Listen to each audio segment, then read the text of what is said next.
Hello. Hello. शुक्र है तुम मिल गई। रीमा, तुम कैसी हो? ठीक हूँ। बगैर बताई चली गई? अम्मी ने हमारी बातें सुन ली थी। कब? उस रोज इस वक्त आपने मुझे फोन किया था। आई एम सॉरी रीमा, मैंने सुना है कि तुम्हारी शादी की बात चल रही है। तुम खुश हो क्या? प्लीज रीमा, मुझे जवाब तो दो। तुमने मुझे याद किया था?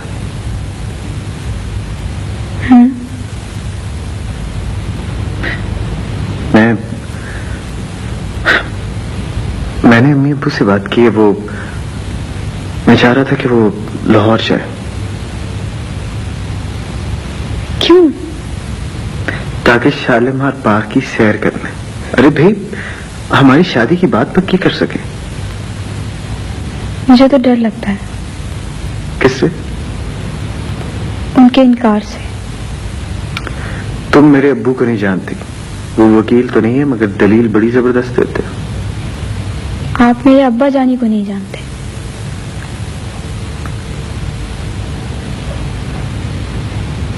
कोई आ जाएगा। अच्छा, मैं फोन रख रही हूँ। सुनो रीमा, प्लीज मुझे बताओ तो सही, मैं दोबारा फोन कब करूं? आज रात को। सब लोग खाने में बाहर जा रहे हैं।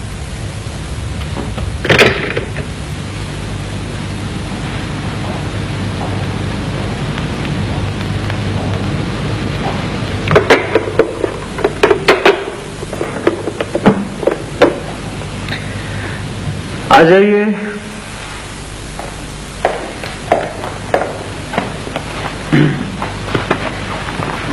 सक्सेस? ऑलराइट।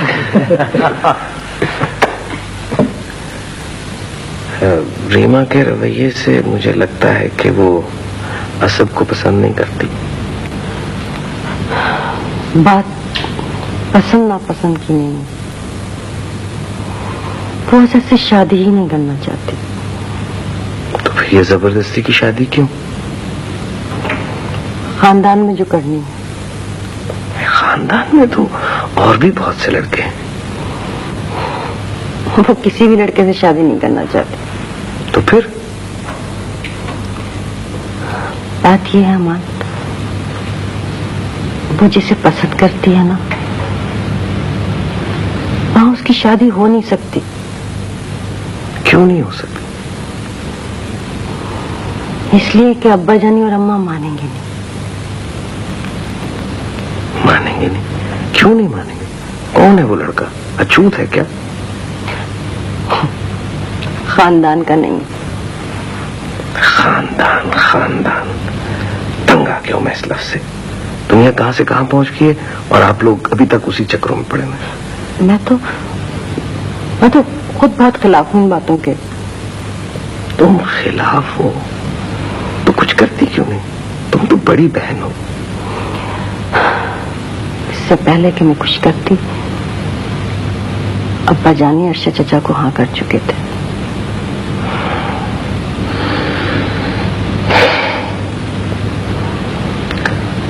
नासिर को पता है कि वो किसी और को पसंद करती है? नहीं। तो बताओ उसको फिर, कौन है वो लड़का, क्या करता है? शायद तुम जानते हो, फरीदा की शादी में शायद तुमने देखा, वो लड़का था ना एक रमीज। खैर मैं नहीं जानता उसको, लेकिन मैं नासिर से जरूर बात करूंगा। रीमा जैसी लड़की की नहीं अमान, तुम नासिर से बात नहीं करोगे। पता है, मुझे अम्मा ने तुम्हें भी ये बात बताने के लिए मना किया था।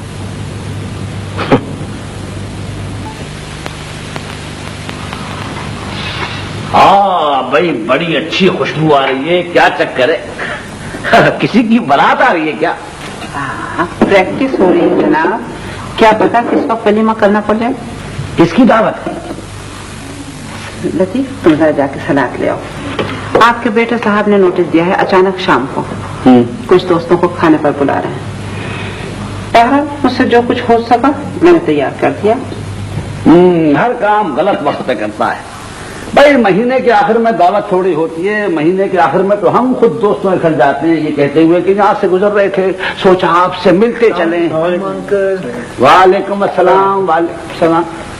ओ ये गैंग ऑफ फोर कहाँ से आ रहा है? आप तीनों को तो मैं पहचानता हूँ, मगर ये बिन बुलाए मेहमान कौन है? जी मैं हूँ आपका बेटा। आपको याद नहीं है बचपन में मुझे रोते हुए आप पार्क में छोड़ आए थे? तो तुम मेरे अच्छा रमीज? जी जी हाँ। गलत हो गया, बिल्कुल गलत हो गया भाई। इस जगह तो एक दर्दनाक किस्म का गाना होना चाहिए था ताकि उस भयानक रात की कुछ याद ताजा हो जाए। बैठे आप लोग। Thank you uncle. आप भी बैठिए। Thank you. जी अंकल हम आज आपसे मुज़ाकरात करने आए। आप मुझसे मुज़ाकरात? अच्छा कीजिए। अंकल हमसे रमीज की हालत नहीं देखी जा रही। आपसे रमीज की ये हालत नहीं देखी जा रही। अंकल बिल्कुल निकम्मा हो गया ये। अच्छा बिल्कुल निकम्मा हो गया है ये। और अंकल इसमें तो इंसानों वाली बात ही नहीं रही। इसमें इंसानों वाली बात नहीं रही। अंकल एक बार, सिर्फ एक बार आप हमसे कह दें कि आप लाहौर जाएंगे और उसकी बात पक्की करा देंगे, प्लीज अंकल। अच्छा मुश्तरका सिफारिश हो रही है। जी आप मेरी तरफ क्या देख रहे हैं? मैंने तो कुछ नहीं कहा। आपने कुछ नहीं कहा, पर खुददार कहने से मोहब्बत आया नहीं होती। वो तो आपकी शक्ल से लग रहा है नेऑन साइन जल रहे हैं। ठीक है हम लाहौर जाएंगे। Great uncle. ये हम लाहौर जाएंगे से क्या मतलब? भाई हम दोनों। क्या मतलब है? आप मान के? मुझे यकीन नहीं आ रहा। अबू जी आई लव यू।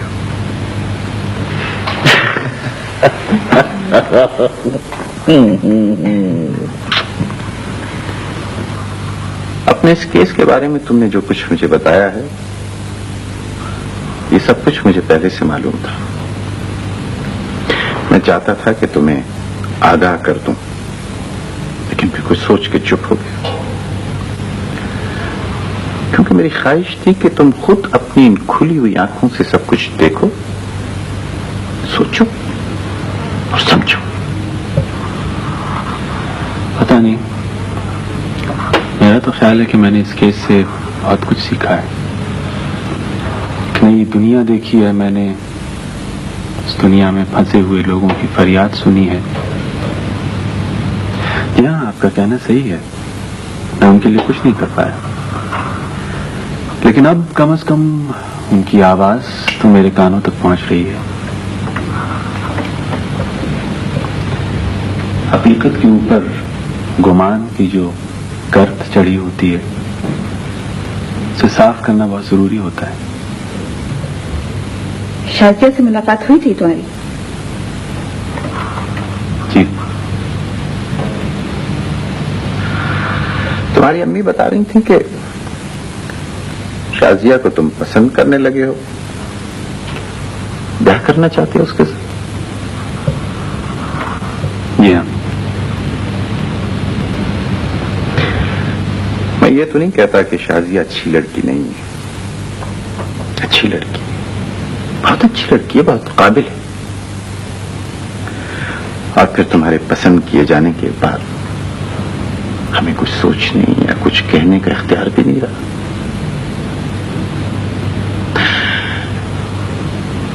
लेकिन उसकी जिंदगी एक सानिया है। दिल डरता है नासिर कि कल तुम्हें कोई पछतावा ना हो, किसी दुख का साया तुम्हें अपनी लपेट में ना ले ले।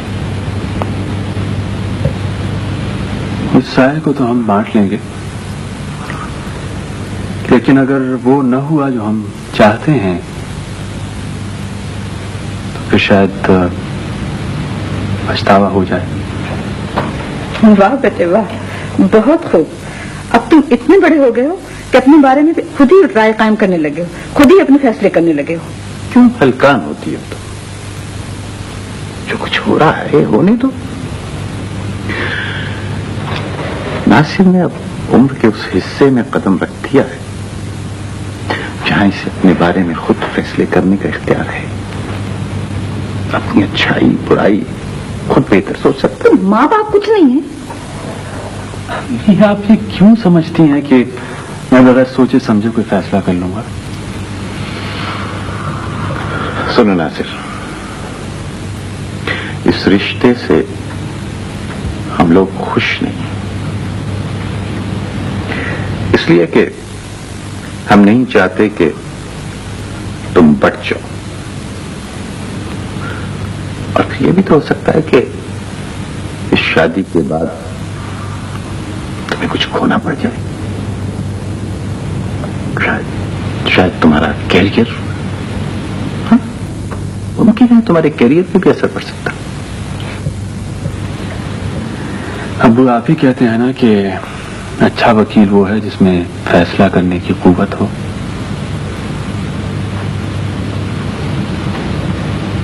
हाँ, सही कहा तुमने, लेकिन हर फैसला अक्ल से किया जाना शर्त है। और तुम्हारे इस फैसले से दुख हुआ है हमें। हम लोग रुकावट नहीं बनेंगे और नहीं बन सकते, इसलिए कि तुम दोनों बालिग हो। अगर ना पूछते हमसे तो भी शादी कर सकते। जी हाँ, मैं तो ये जानता हूं,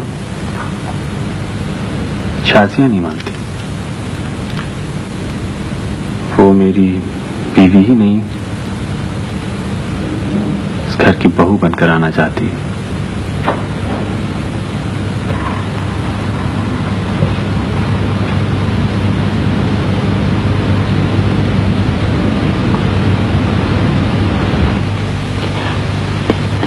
रीमा, रीमा, आज तुम फिर रो रही हो?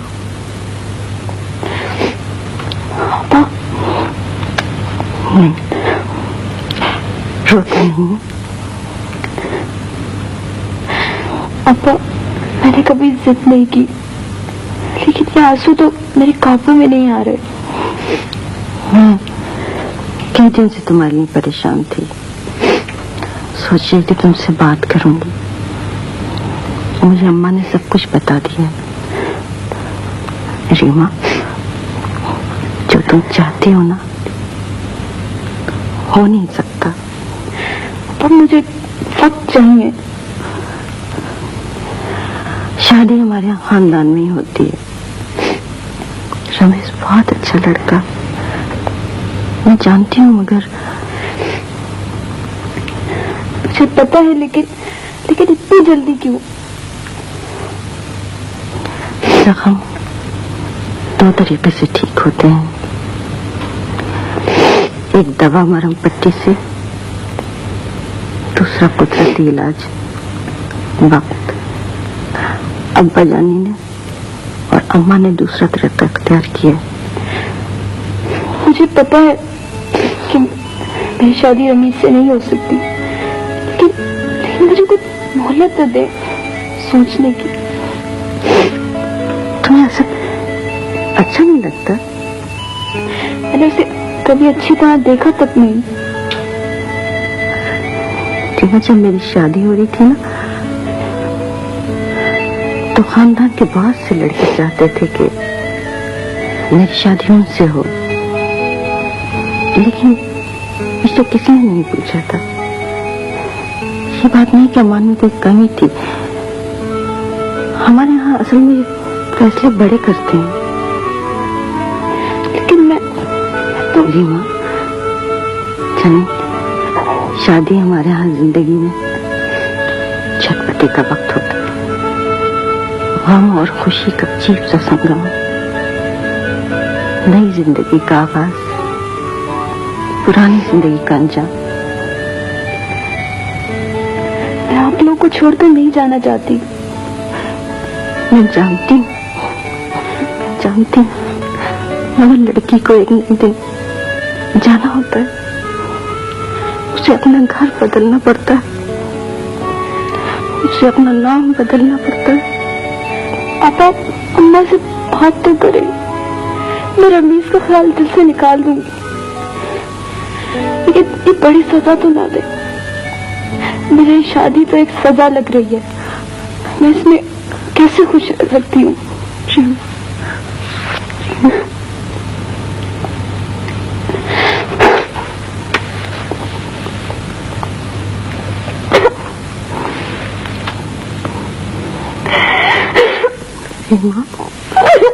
चुप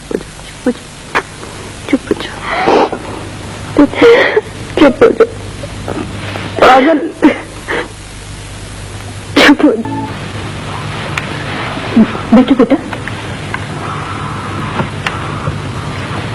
नैसे बेटे कैसी है?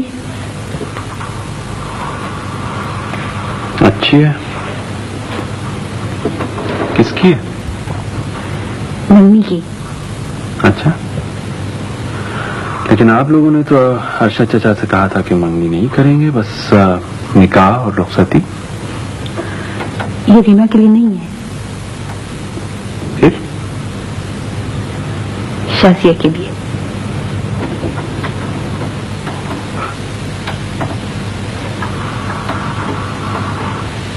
फारूक साहब, रमीज हमारा इकलौता बेटा है।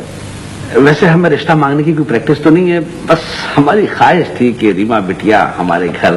असद साहब, आप लोगों ने लाहौर आके बड़ी इज्जत अफजाई की है हमारी, लेकिन कुछ ताखीर कर दी आप लोगों ने। रीमा की हम लोगों ने शादी तय कर दी। अच्छा, जी हाँ, हमारे खानदानी का लड़का है असद। अच्छा, अब तो हम कुछ कह भी नहीं सकते। वैसे खाली हाथ लौटना बड़ा बुरा लगेगा। चलिए, आपसे मुलाकात हो गई है, यही खुशियां साथ लिए जाते हैं। क्या नाम बताया आपने लड़के का? रमीज जी जी, क्या करता है? पढ़ता है और बहुत ही अच्छा स्टूडेंट है। इस साल माशाल्लाह बीएससी कर लेगा। इरादे क्या है? फारूक साहब, हमारे जमाने में तो बीए एमए किया और नौकरी के लिए निकल गए, मगर इस जमाने में तो एमबीए, कंप्यूटर साइंस। वैसे वकालत का पेशा भी अच्छा है। वकालत को मैंने कभी पेशा नहीं समझा, सर्विस समझ के करता हूँ। अच्छा, आप लोग कराची आए तो प्लीज हमारे यहाँ भी आइएगा। हमारा फ्लैट भी शाजिया वाली बिल्डिंग में है। अच्छा, आएंगे ना? इंशाल्लाह फिर जरूर आएंगे आपके यहाँ।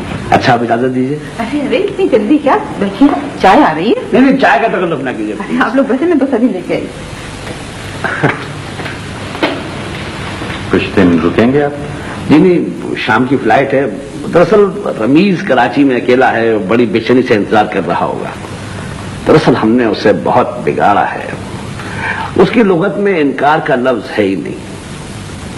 असल में हम उन माँ बाप में नहीं है जो औलाद को बगैर बताए टोकते रहते हैं। हमने हमेशा सच और झूठ, सही और गलत उसके सामने रखा है और उनमें इम्तियाज करना सिखाया है। जान, दरअसल अख्तर साहब, ये जो नई नस्ल है, ये हर पाबंदी को अपने खिलाफ एक साजिश समझती है। हाँ, ये तो है।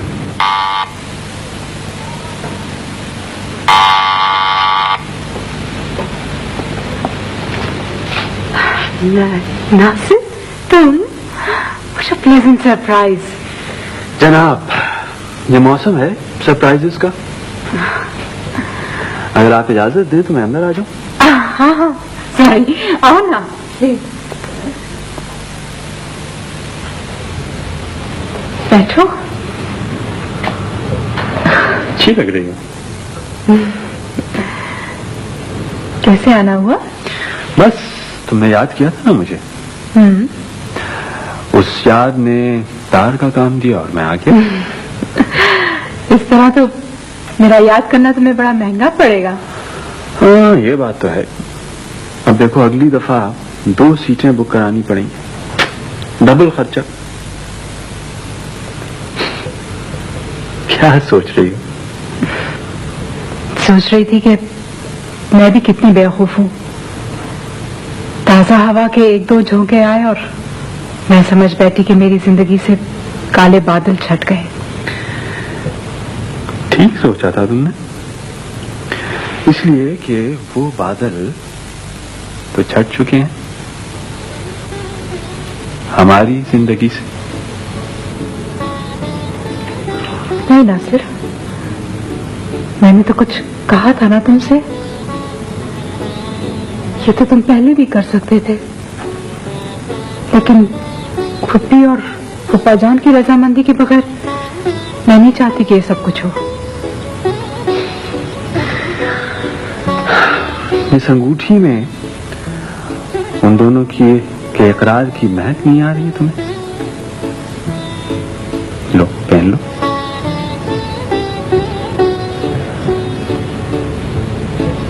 नहीं चाहती?